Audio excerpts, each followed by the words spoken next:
रहा कि 10-15 मिनट का सिर्फ टाइम है। उस तो बाद पुत्र मैं एक बार दस देंगा तुहानू कि तुसी ये की कर रहे हो। और तो मौलवी मंजूर जी वेखो 10 मुहर्रम नूं फरूखाबाद पानी तकसीम कर रहा, शरबत वंड रहा है।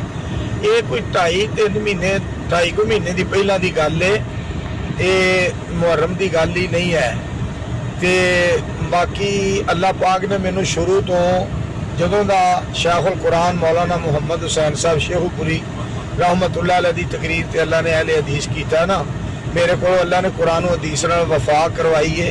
किसी जगह ते भी अल्लाह ने दीन दे नाल बेवफाई मेरे जैसे गुनाहगार को नहीं करवाई है। मेरे अल्लाह की रहमत और उसका फजल है। और शेखुल कुरान साहब रहमतुल्लाह अलैह अक्सर आयत भी पढ़ देंगे सन, ज़ालिका फज़लुल्लाह युतीहि मन यशा वल्लाहु ज़ुल फ़ज़लिल अज़ीम। और एक और आयत ना बड़ी पढ़नी, वतुइज़्ज़ु मन तशाअ वतुज़िल्लु मन तशाअ बियदिकल खैर इन्नका अला कुल्लि शैइन कदीर।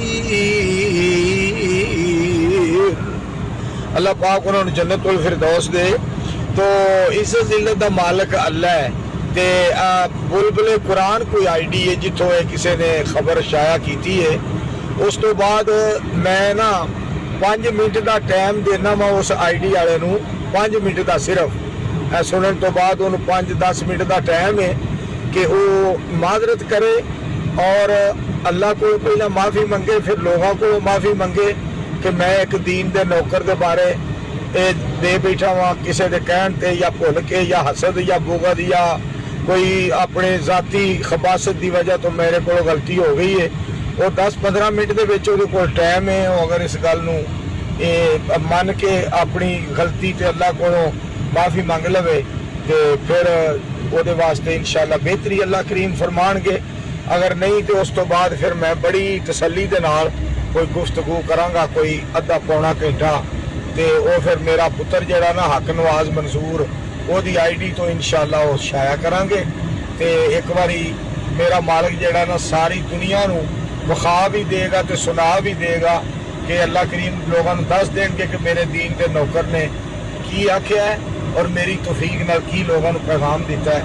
ऐसे 10 मिनट का 15 मिनट का मैं टाइम देना। बुलबुले कुरान कोई आईडी है वो तो किसी ने ये गल शाया की है कि 10 मुहर्रम नूं वेखो जी दीन का नाम लैन वाले जेडे 10 मुहर्रम नूं पानी पिला रहे हैं।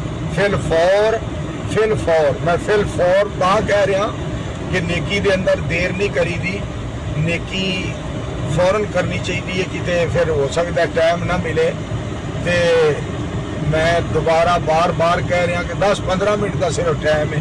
उस तो बाद पुत्र मैं एक बार दस देंगा तुहानू कि तुसी ये की कर रहे हो और तुहानू की करना चाहिए है। और मेरे जैसे गुनाहगार ने 1 साल घट 50 सालों के अंदर मेरे मालिक सोने मेरे को की करवाया है। रब्बे जुल जलाल ने की मैनू तौफीक दी है और किस तरह मेरे अल्लाह ने ज़ाती तौर पर, सियासी तौर पर, जमाती तौर पर और दीनी तौर पर जो कुछ खिदमात करवाइया ने, मैं फिर वो पूरियां एक घट 50 साल दियां दसांगा। तो फिर इंशाअल्लाह मेरा मालिक तुहानू सारा चानन कर देगा। सिर्फ 15 मिनट बुलबुले कुरान आईडी वाले नूं टाइम है। अस्सलाम वालेकुम।